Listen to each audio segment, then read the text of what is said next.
I know that I am the world's foremost authority on unified namespace since I'm the one who created the concept. It frustrates me to no end when people misuse the terms.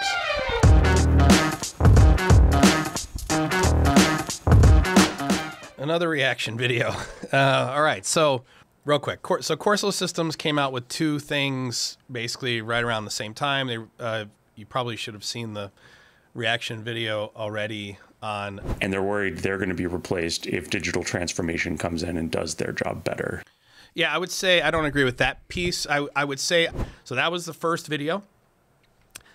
Literally in the same day, like within just a few hours of each other, I got probably, say, 50 messages total. Maybe, I think it was maybe two dozen messages on the YouTube video. And then they also came out with, and I don't know when they came out with this, but Corso did a blog post, it doesn't have a date on it, called Unified Namespace 101. And more people, about 30, definitely more than 30 people, asked me if I would comment on this. So I am going to shoot a video on it, which is what I'm doing right now. All right. So what I'm going to do is I'm going to read the blog post, and then I am going to actually explain what a unified namespace actually is. So we do, fortunately, for those of you in the community, those of you who are in mentorship and mastermind, those of you who are like members of our YouTube channel, we're actually creating Unified Namespace 101, which is a series of videos, which is basically revisiting what we taught maybe 5 years ago. We're doing Unified Namespace 101, and that's actually coinciding with me releasing the definitive manual on the unified namespace. So, which is something I haven't announced, but I'll announce it right now. I have been working on a manual that defines clearly what is a unified namespace. I think where we are right now, unified namespace has picked up a ton of steam. People know what it is. People is using it. We've been using it for 10, 11 years. I've been using it since the mid 2000s. The first unified namespace I ever built was in 2005 using dynamic data exchange inside of a salt mine. My entire engineering career, my systems integration career has been unified namespace. I coined the term. If you look up unified namespace, I own the unifiednamespace.com. At the end of the day, I really care when people use the term unified namespace that they use it correctly. Okay. And so I have not read this blog post. I did read like just the first couple things, but same thing. I got the message, hey, we want you to react to it. So let's go ahead and do that. So Unified Namespace 101, you guys can read this yourself at corsosystems.com/posts and just look up Unified Namespace. All right. Unified Namespace 101. If you've begun to research MQTT and how to apply it to a manufacturing project, you've inevitably seen the term Unified Namespace, UNS, thrown around at least a few times. Since there are many misconceptions and a lot of information about the topic of unified namespaces hidden behind paywalls, we will set the record straight in this post. All right, let me start with this. Unified Namespace and MQTT are not synonymous. Many architectures of unified namespaces use MQTT, but it doesn't have to be MQTT. It has to be broker technology that's pub/sub. And so, AMQP is a really good example of another technology that we use to build unified namespaces. So MQTT and unified namespace are not the same thing. And number two, I don't know what makes, I don't know how Corso could set the record straight since I'm the one who coined the term unified namespace and I designed the architecture. And I have never had a conversation with Alex about unified namespace. All right, what is a unified namespace? Or anyone, by the way, I don't know if Alex is the one who did this, so let me correct. I haven't talked to anyone at Corso Systems about unified namespace. All right, the easiest and shortest answer to this question. After you have planned out the naming convention for all of your data across your business in a clear and easy to understand way, so that you can easily integrate all of your technology and devices together through a centralized data hub, then you have a unified namespace. No, that is not it. In a very small example, that could be true, but the better way to describe a unified namespace is semantic hierarchy of your business, structuring your business. Imagine it as a file share, okay? Everyone's used a Windows file share. And you click on your drive, your C drive, and then you click on a folder for your company, and they click on it, and then inside that folder is a bunch of files and other folders, okay? The files are information. And what's in the file is a structure of that information. Okay, and the data that's that goes in those files comes from many different places. Comes from people, comes from other software. It comes from lots of places. You click on a folder and that takes you down to another place that's got folders and data, okay? The folders are named in a way that helps you easily be able to navigate the business, the semantic hierarchy. And then the data and information is structured in a common way in the files, okay? All right, that's the best way to describe it. Another really good way to describe a unified namespace. A unified namespace doesn't go through a centralized data hub. In fact, a unified namespace is omniscient and omnipresent. You need to think of it more as a fabric. It's not a point. It's not a circle, even though it's drawn as a circle. In practice, it's actually, imagine it's the paper upon which you drew all the data and information. So no matter if I draw the architecture of my business, L0, L1, L2, L3, L4, the unified namespace is the paper upon which that structure was drawn on. And then the data from each of those layers and the functions and the visualizations and the aggregations and the analysis and all the events from each of those layers are structured in that namespace on the paper in a way that makes sense and gives people the ability to consume that data and information and publish it back. Okay. All right. So what he did, and what they've done is they've given, this is an MQTT broker unified namespace. Okay. So what they've got is a layered structure. So you've got pure edge, right? So pure level 0, a sensor level. You have PLCs and RTUs, okay? Which is gonna, in this case, they're talking Groove Epic, Groove Real, which by the way, we're huge fans. In fact, my Groove Epic's over there. Then they have that publishing up into an MQTT broker, and then they're unifying, they're using an OPC UA gateway here. And then they've basically got SCADA, ERP, Historian, and MES connections into the MQTT broker. This looks like an architecture that is pretty close to something that would work. There are some elements missing here, but I would not describe this as a unified namespace. The unified namespace is the component in the center, okay? And the unified namespace is the structure and the events of the business. This is all process related. Everything that you see here is not business. It is process, okay? You have the ERP element, but all ERP is a list of functions, but pretty close. This comes from Opto 22. All right. A more detailed definition is that a unified namespace is an operating framework for business and industrial data. It gives you access to all the data in your system using a consistently named format across the entire business. This makes data available to any device or software that needs data from other software or devices to function. The unified namespace removes the need for specific domain expertise by adding a layer of abstraction from things like PLC tag addresses. It provides clarity by using an agreed-upon naming convention to make it easy to find any data you might need across an entire business. And then, rather than calling that a naming convention, I call it semantic hierarchy with naming convention. The semantic hierarchy is the really important part. What you name things, like, for example, I mean, we see lots of unified namespaces for for many of our clients, the naming convention is adopted from SAP. So instead of seeing enterprise as enter in parent company, it's literally going to be an SAP identifier. It'll be like E- and then 00022. What that is called, the name of that level is much less important than the semantic hierarchy, which is I know that that's the enterprise. And I know that the next level is the sites. And I know the level after that are all the areas inside the sites.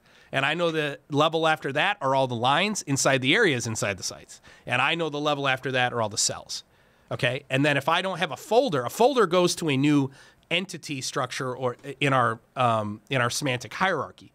But the data are all the functional namespaces, definitional namespaces, okay? Frameworks like the unified namespace provide limits for how you name devices, which gives you structure and clarity even for large-scale systems.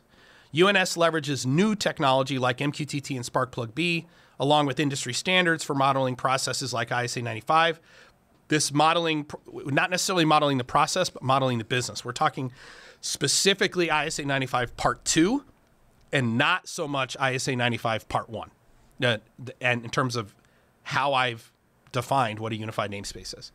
To optimize how data is structured. Data is then sent from the various sources to the UNS as MQTT topics or metrics, and is available to any client or user subscribing to the topics. It's not just MQTT.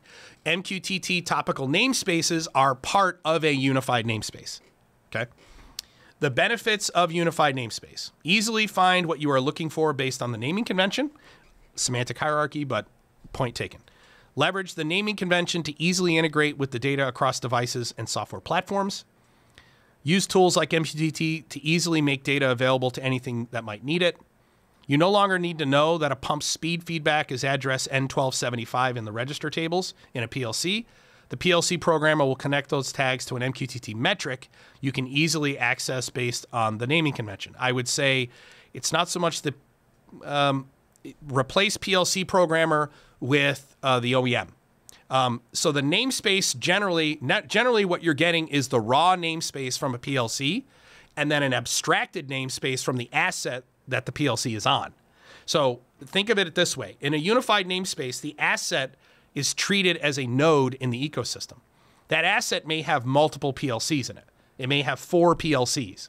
So what you're going to have inside that asset namespace is 4 raw namespaces from the PLC. And then you are going to have an abstracted level up here that contains information from the raw data in the PLCs. In the namespace, you will see all of it. Unified namespace contains all of it: raw, structured, informed, transformed. The PLCs might be Sparkplug B. The upper levels might be something else. Okay. When we get to the Sparkplug B, the standard for MQTT for industrial data, it's really Sparkplug 3 now. That is really meant for only device payloads. Okay. All right. The unified namespace is considered a single source of truth for your data.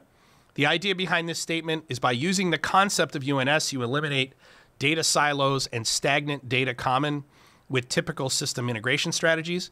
You don't need to know anything about the field devices, I/O points, or tag naming conventions in the PLC to integrate data from a PLC into any system where you need data. That'd be yes and no, but point taken. This is in contrast to the old way, which is point-to-point, one-to-one connections between various parts of the technology stack like PLC, SCADA systems, MES systems, ERP systems, back point-to-point. So ERP to MES, MES to SCADA, SCADA to PLC. And if you guys want to see that, you can see our original video that kind of kicked it all off in 2018. That was literally, I think it's the 5-layer automation stack video. That's where I explain it. Each of these connections might name things differently at each layer, and you would have difficulty integrating your ERP system directly with your SCADA system, for example. Using a unified namespace forces you to separate the layers of your tech stack and remove huge amounts of complexity from a typical integration strategy. The controls team manages PLCs and SCADA systems, providing data to the UNS without having to share PLC tag addresses. Maintenance has access to all data from all your field devices and manages those, and IT can focus solely on the connections between all of the nodes on the network. IT actually doesn't focus on those connections. This is where edge-driven report by exception, lightweight, open technology comes in. The future, you have two developments here. Number one, you have, what do I do with my brownfield stuff? How do I integrate my brownfield stuff? If you go back to this original diagram, this is brownfield. Well, the truth is, this is also brownfield. ERP is not going to be native to MQTT unless you're using Odoo, and then you got to do your own connector. SCADA will be native to MQTT if you're using like Ignition or frameworks or a handful of platforms. MES is going to be built within inside of an IoT platform, which isn't going to be there. Historian will be here. Actually, Historian should be here, and then at this level up above, you're generally going to be in, going into like Snowflake, for example. You'll have a Kafka element that streams from, whether you're using MQTT Broker or AMQP, you're going to have a Kafka layer that is optimizing the transmission of time series data, but point taken. The unified namespace separates layers, blah, blah, blah. Maintenance has this access. By using UNS, you won't need to send your MES team into any PLCs to find the specific tags they need for calculating OEE. Likewise, your PLC team will make those available through the UNS, and the MES team can use the naming convention standards to find what they need. True.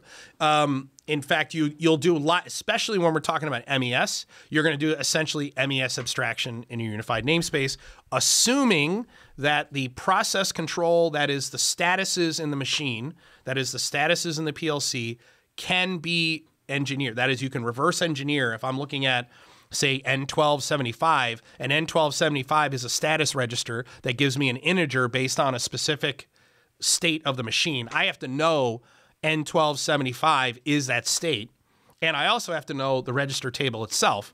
If 1 equals running, 0 equals stopped, what the other numbers are. I have to know N1275 is that item, okay? Or the OEM has to ship it that way. You have brownfield, you have greenfield. In greenfield, the future is the machine builder just ships the machine with a namespace already built. And it already meets your minimum technical requirements because you wrote them during your digital transformation maturity assessment so that your OEMs can ship machines that plug into your infrastructure. Okay. So then what happens is the last part after functional acceptance testing is you point that asset to your infrastructure and turn the switch on. Okay. Blah, blah, blah. All right. Spark B in the unified namespace. Conceptually, at the most basic level, you can think of UNS as all of your normal process related data with a strictly defined and enforced naming convention. It's not process, it's business, it's quality. So we have a unified namespace at 3 clients, okay? 3 customers. One is a chemical company, one is a printing company, and one is a company that makes soda water, or makes soft drinks, okay? The soft drink company buys from the printing company the packaging. The chemical company makes the pigment for the inks that go in the ink on the printing presses that print. And what we do is we take they all have UNSs. MQTT is how we do the transmission to the higher level, but their unified namespaces, 2 of them are MQTT and 1 of them is not. All 3 of them are transmitted to a higher level, and all we're sharing at the upper level UNS is business related information. So the chemical company is consuming from the printer the relative humidity, the atmospheric variables when they are using the ink to print on their printing presses. And the chemical company wants to know that environmental information. So, and they want to correlate that data to any customer complaints.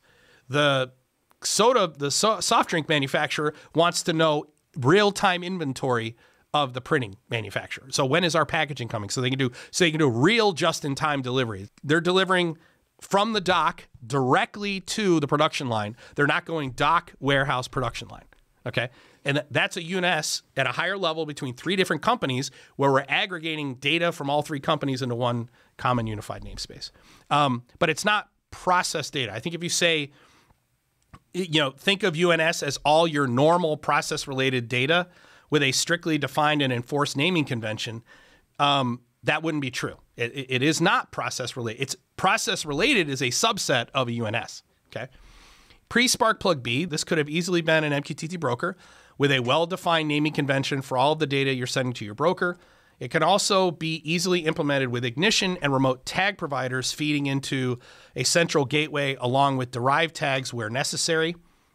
No, that can be a subset of a unified namespace, but using Ignition and remote tag providers with derived tags, you cannot build a complete unified namespace with only that element. That could be a subset, okay?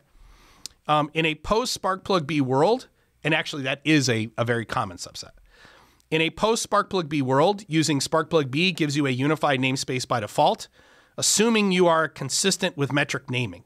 Using this concept, we can eliminate the need for saying UNS and just use the term MQTT broker if we want to keep things simple. No, because MQTT is not the only technology that meets the minimum technical requirements for a unified namespace. Moreover, in order for you to just say MQTT broker, you would have to standardize on a single technology. And what you really do is you standardize on a suite of technologies that in your minimum technical requirements. There is no business on the planet, there's no company on the planet who can use only an MQTT broker for all data transmission, production, and consumption in their business. There's no company that can do that, okay? And the reason why is there are things that are missing in the MQTT specification. Like, for example, there are no methods, there are no microservices, there are elements. MQTT is really bad at high-speed transactions.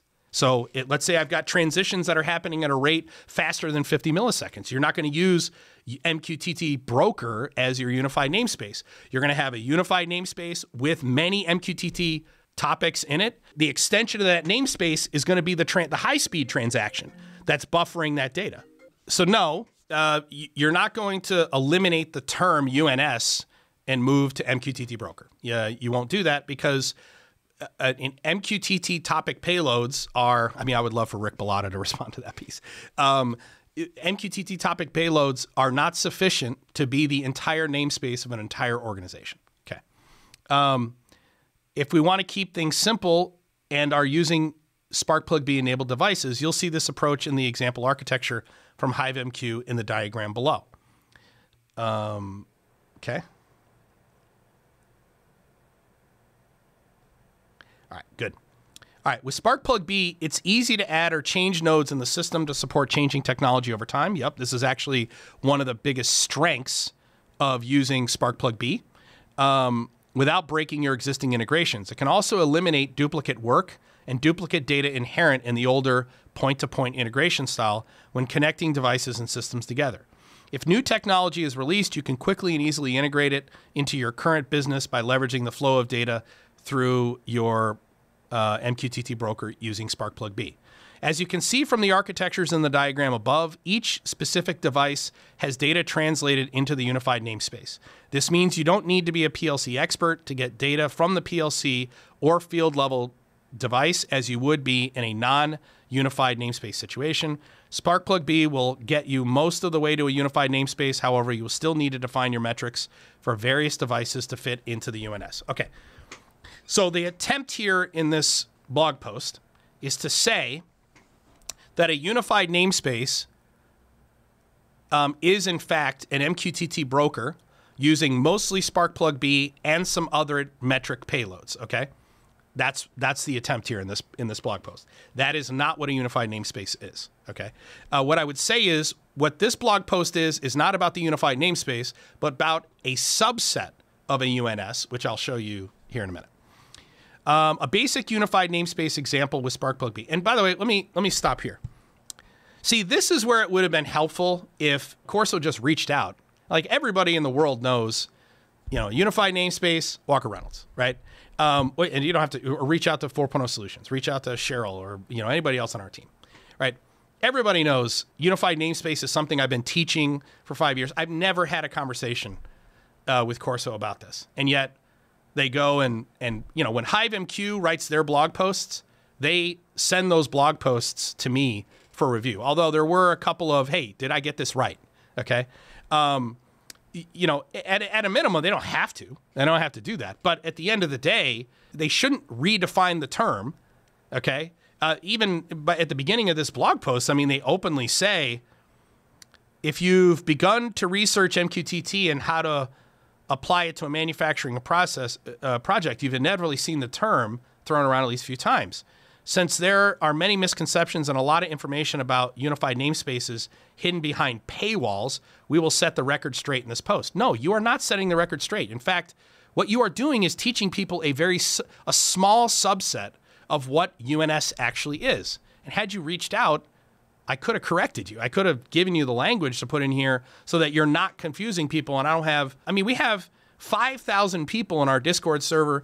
We got 25,000 followers on YouTube, 20,000 on LinkedIn, another 10,000 in IIoT.University. Literally 10,000 people have come through our educational programs.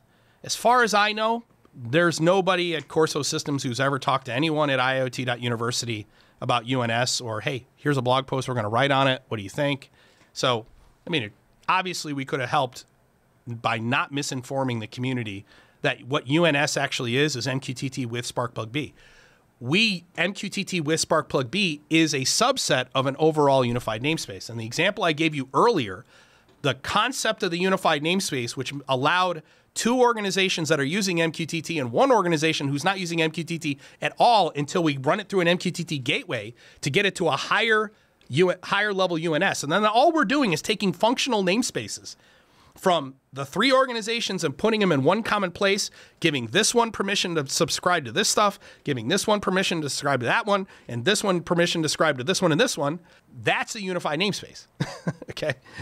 It's not MQTT broker with SparkPlug-B. That being said, this is a subset. Okay. So I would just change the name to subset of unified namespace. All right. Let's do this. Using SparkPlug topic namespace example, we'll describe a few examples of how metric naming can impact your system. Using the SparkPlug-B specification, we have the definition of the base SparkPlug-B topic. SPBV 1.0, group ID, message type, edge node ID, device ID. Let's assume we're building out a UNS for a water treatment plant. To keep things simple, the facility is called Creekside, and we're at the main influent portion of the process. We're looking at a valve, a motor, a temperature transmitter, and a level transmitter. Below, we're mapping Creekside to our group ID, main influent to our edge node ID, and the various instruments to our device ID and our topic definitions. Creekside, message type, influent, and then they're using the PNID identifiers. Okay, so this is something you would do, and this would be the raw process element of the unified namespace, okay? Assuming we have the signals, there are many ways we can define metrics in a UNS with varying levels of success. If our PLC tags have the following naming conventions, there's a number of ways we can build out our naming convention. So speed command, and feedback, okay. We can easily use the names for each metric in the table for each device. This would allow us to be very specific about which values we're looking at when we see the MQ data come across. However, when we go to use this data in a system like Ignition, we would need to handle each individual device type as its own case and account for that when we're building Ignition tags from the MQTT tags. Okay, yeah, that's not how you're doing this.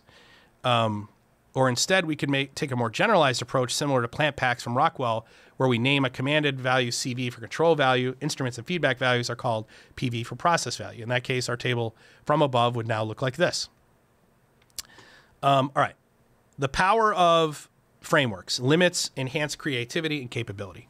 We are not here to tell you that using CV, PV, or device-specific language will make the most sense in all scenarios. In fact, I argue it doesn't matter. What matters is the semantic hierarchy, the technology, okay, and the minimum technical requirements. Unified namespace is the single source of truth for all data and information in your business.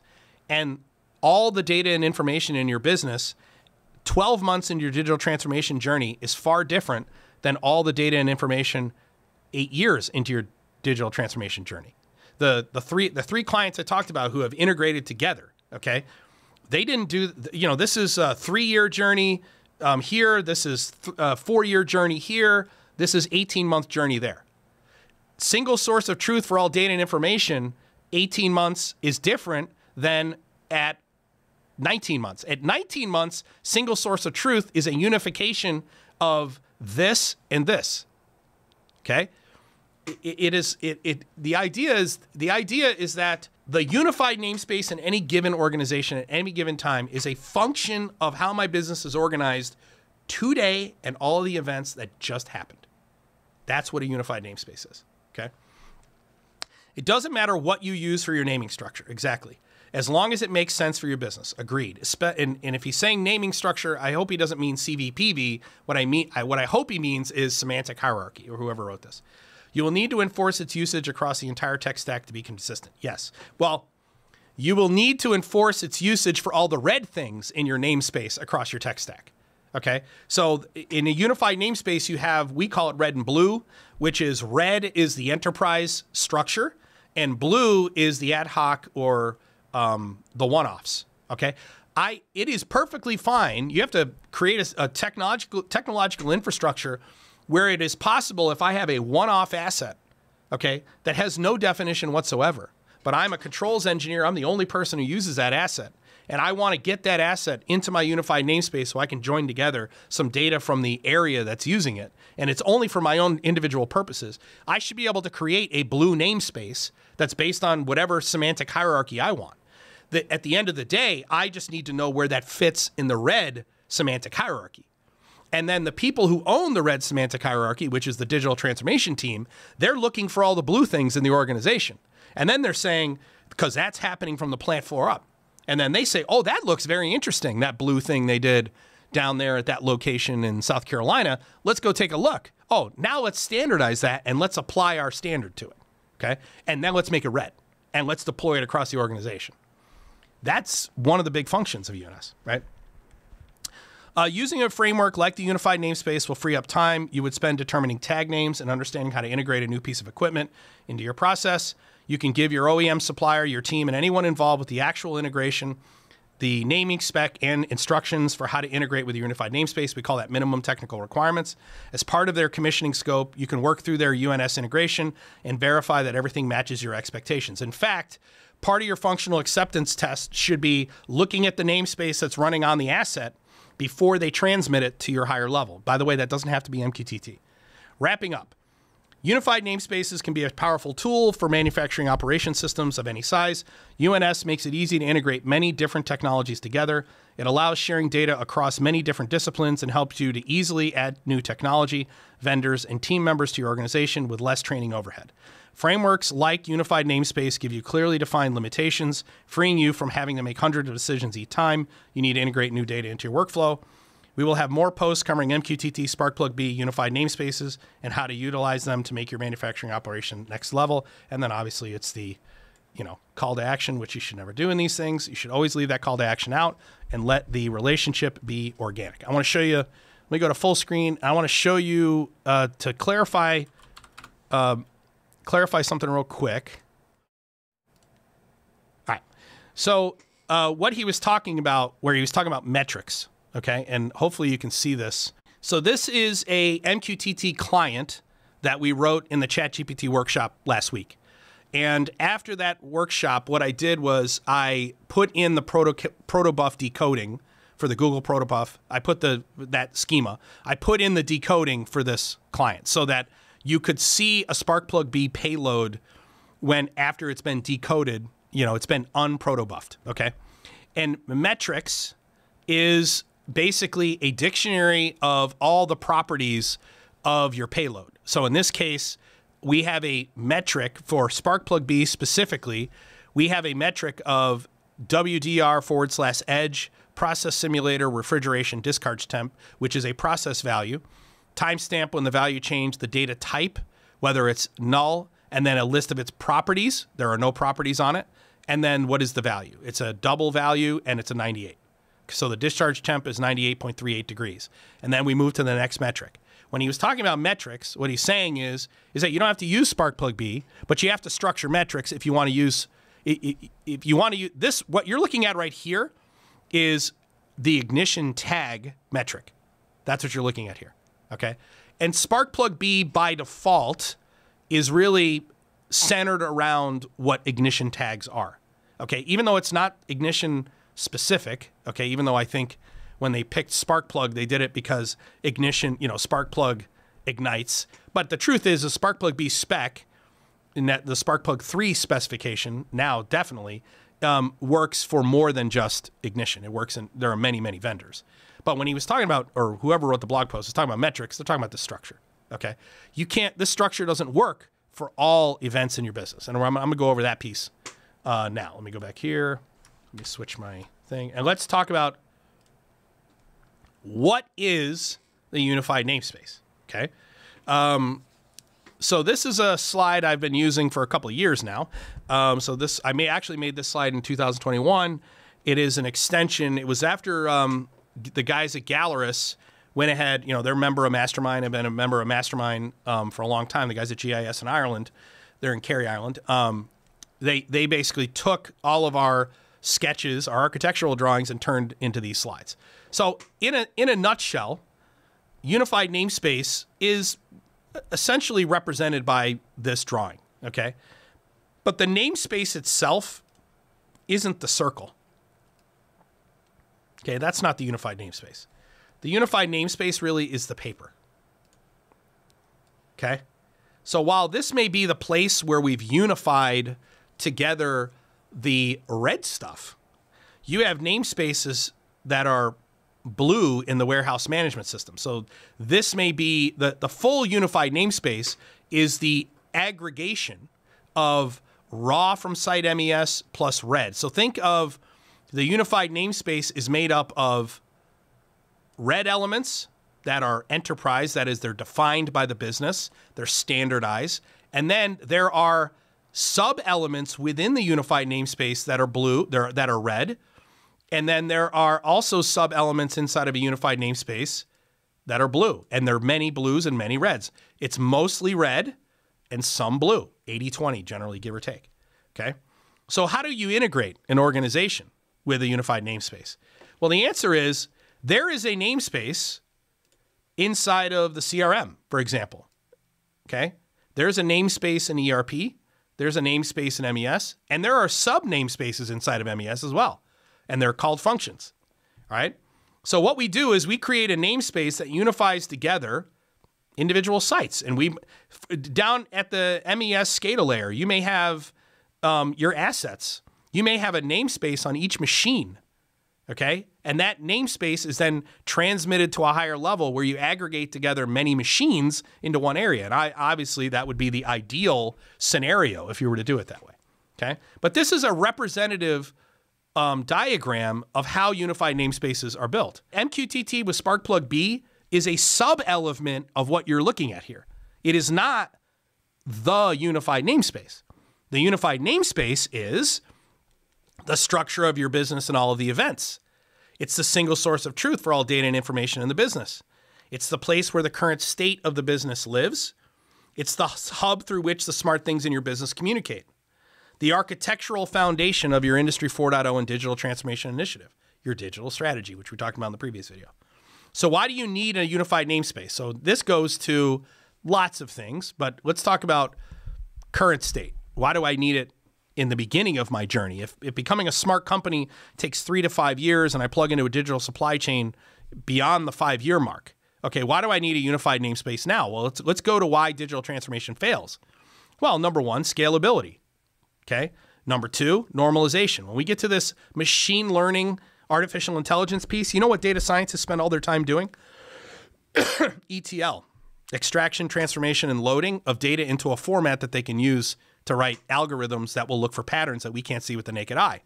Well, a unified namespace, just based on its structure, normalizes all events. So a really good example we talk about all the time is, let's say I want to find the correlation between some PV, okay, some process variable, okay, and an OEE calculation.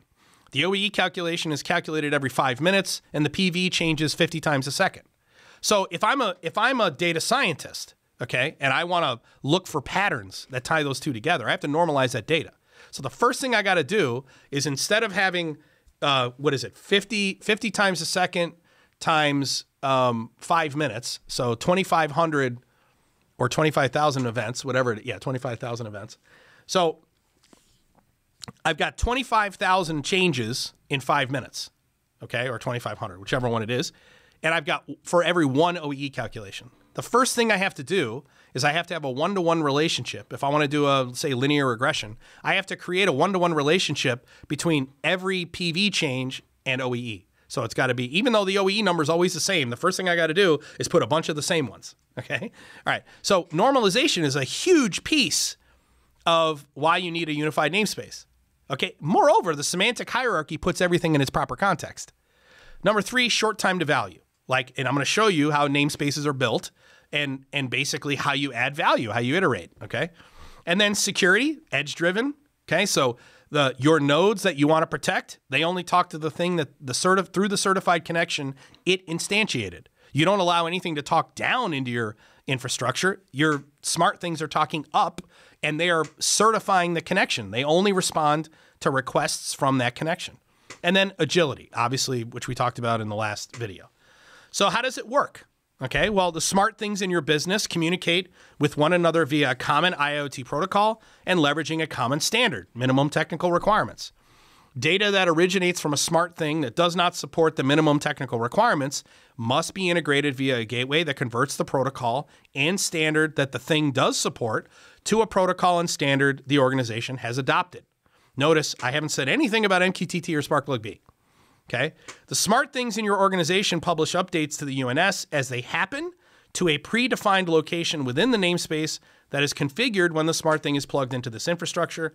The data and information in the UNS is organized like your business. So what does it look like? From a very conceptual view, you'll see red and blue here. Okay. So in this case, what I have are some functional capability within this plant, within this area. When you see blue, it means in this case, it is unique to that one function. If that functional capability was red, then it means I would see that functional capability in other places in the namespace. But because it's blue, Because it's blue, it means that functional capability is only in that area, okay? Same thing here with OEE. OEE, the way that we're calculating the OEE for this production line is unique to this production line. It is a blue OEE, not a red OEE. Now, some people would say, well, you should standardize. Of course you should standardize, but I operate in the real world, okay? You have to operate in the real world when it comes to digital transformation, okay? So from a conceptual view, this is what UNS looks like. That's what, if you were going to navigate it as a file share, it would look something like that, right? All right, how do you design a namespace, okay? Well, come up with a semantic hierarchy, define the elements, specifically the hierarchy, your definitional namespaces, functional, informative, and then ad hoc. That's generally your blue stuff. Then there's steps. You have to define the purpose. What are you trying to achieve and why? This is specifically functional. Define the namespace type. Okay. Is it definitional, functional, or informative? Common topics, tags, and parameter types within a namespace is inputs, internal variables, and then outputs. You build and then you review. So this is what a namespace actually looks like, okay? So I may have a functional namespace, and blue in this case does not mean blue. It's to just highlight the difference between functional, informative, and definitional. A definitional namespace is going to be the things that don't generally change. So if I have a definitional namespace under my enterprise, it is generally the stuff that is defined once in a master data model, okay? The name of the enterprise, the EIN number for the enterprise. It's the definitional stuff, okay? An informative namespace is data that has been transformed from your functions, the business functions, okay? Informative generally goes to dashboards or it goes to some analytics tool, okay? And a functional namespace is the function of your business. So a really good example would be, let's say I look at an enterprise and I see 10 different functions under the enterprise. And one of those functions is a ARAP function, or one of them is an M&A function, okay? You have many functional namespaces within a business. One of the things that frustrates me to no end is when we talk about, say, MES, for example. And I ask people, why does MES exist? You know, what is it? Why does ERP exist? What is it? Well, ERP is nothing. It's just a series of functions. Like the term ERP doesn't matter. What matters is what is the function ERP serves the business. And if you can abstract the function from the thing called ERP, then you can create a functional namespace for its purpose in the business. Okay, and that's what this is. All right. So UNS, we talk about the mechanisms. Okay, this is why SparkPlug-B. Yeah, I didn't even put SparkPlug-B as a mechanism, although it can be. Okay, I put the ones that most people don't really think about. All right. So the mechanism for getting stuff into this unified namespace, whether it's, let's say I bring in a raw mechanism here in the cell, and then I convert it as I move up the stack, for example. But post-get responses, those are very common payloads in a unified namespace. A BAPI, so if you take a BAPI, you take the schema of a BAPI and you break it out, it looks like a series of tags. It's a hierarchy of data and information. It's got information, and then it has data on those specific tags. B2MLL schema, XML, JSON, OPC-UA, pure raw. So let's say unified namespace is, the core is AMQP. So that's Microsoft's message queue or broker technology. I could have a raw payload that is not formatted in any way, shape, or form. Maybe I throw a dictionary in there and I just put a bunch of key value pairs, okay? Result sets from databases, transactions, HTTP responses. The payloads inside of a unified namespace take many forms through many mechanisms. It is unified namespaces. Every time you you think about it, take a JSON and run it through a JSON decoder, okay? So the JSON, which has got our curly braces and then all of our key value pairs in our list of dictionaries in our JSON, and go ahead and put that in a decoder, and what does it look like? It looks like this, okay? A namespace that uses the payload that is a JSON gets parsed and becomes a namespace in one of these levels in the semantic hierarchy based on the function, okay? All right. So then what I did was I just went through and just like showed an example of a namespace, okay? So in this case, I have a printing press, and I show the way the namespace is built. This is a unified namespace for the asset itself. So when we go asset UNS, okay, this is not asset namespace. It's asset unified namespace. And the difference is it is prepared to be transmitted to the higher level. It is structured based on our minimum technical requirements, and it's already interposed in our technology, whatever it is we've adopted. In this case, it's MQTT. All right. And these are examples of namespaces. Okay. That's what a unified namespace, that's a real unified namespace you're looking at right there. Okay. And that's an asset namespace based on this standard. All right. Let me say on the blog post, I actually like the blog post. I definitely don't want it to come across as like, what I would say is I would change the blog post to say that this is an example of building a subset of a unified namespace using MQTT with Sparkplug-B. If you look at a unified namespace, it's going to have a Sparkplug namespace. It may have a pure JSON namespace. So that is what I've done is parsed some JSON payload. So I may have 3 root nodes in my namespace that are raw. That is, they're all blue. Or maybe I have 30 of them.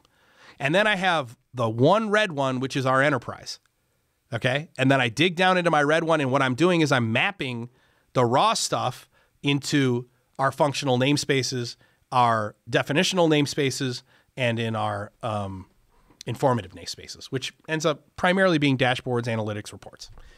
Anyway, I like the video. I definitely want to see more people do more stuff on it, but I would definitely not write that blog post myself if I'm saying Unified Namespace 101. I know that I am the world's foremost authority on unified namespace since I'm the one who created the concept. It frustrates me to no end when people misuse the terms because it confuses the end user. It confuses the end user. That's the biggest issue. The biggest issue, the number one message I get from people is, hey, Walker, look at this, this integrator or this vendor in, northern India who published this website, and they basically took everything that you say, they put it on their website, and then they changed a couple of things to basically steer the customer, the potential customer to their solution. Okay.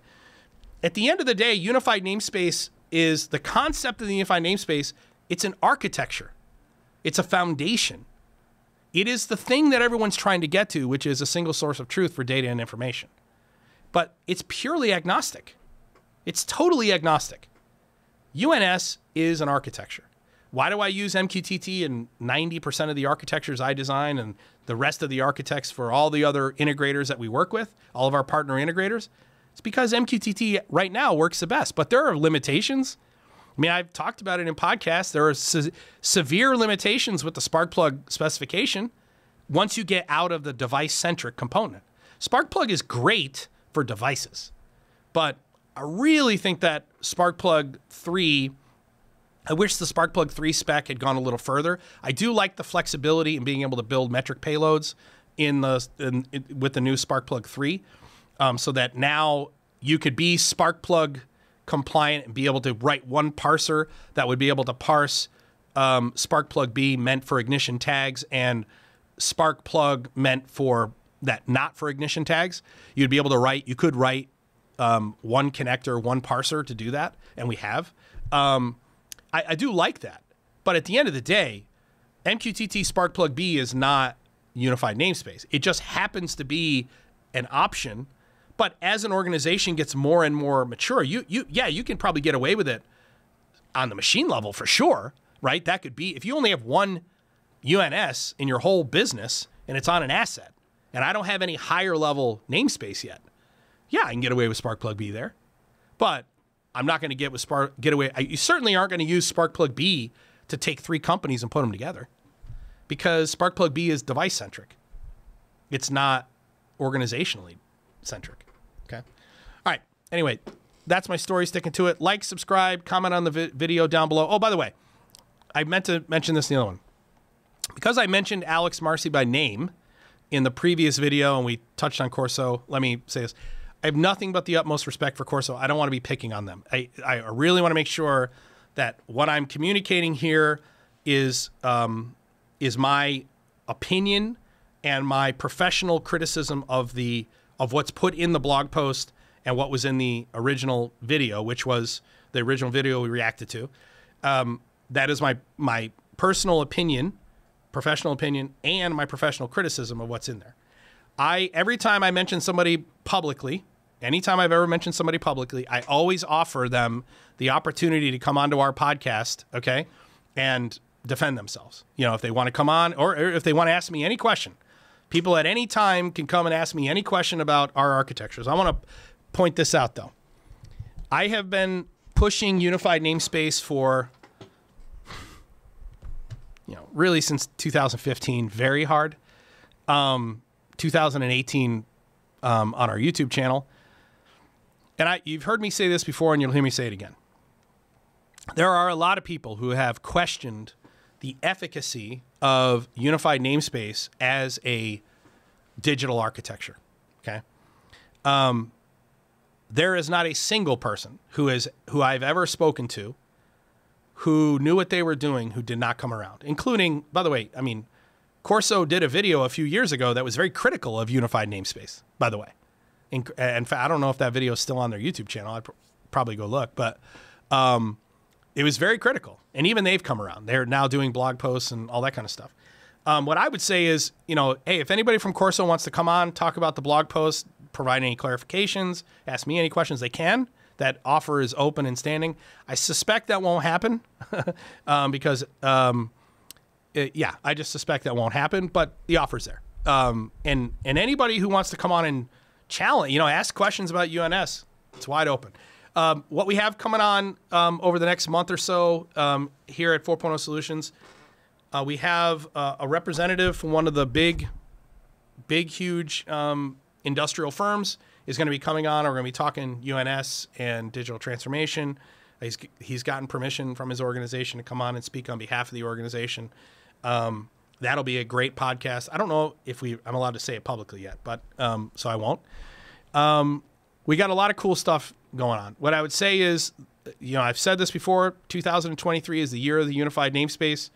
It is very clear if you looked at the metrics, if you look at like Google metrics and stuff, it is very clear. Most organizations have realized now they have to go the UNS route. But it's very important to note, just because someone says unified namespace doesn't mean that they're speaking the same language. I do have a manual that is coming out for the unified namespace and a series called Unified Namespace 101 and Digital Transformation 101 that'll be coming out, a video series coming out here in a couple of months. They'll coming together. They'll be dropped together. And hopefully that'll be another resource we can put out into the world to kind of combat any misconceptions, misperceptions, what have you. All right, that being said, see you in the next one.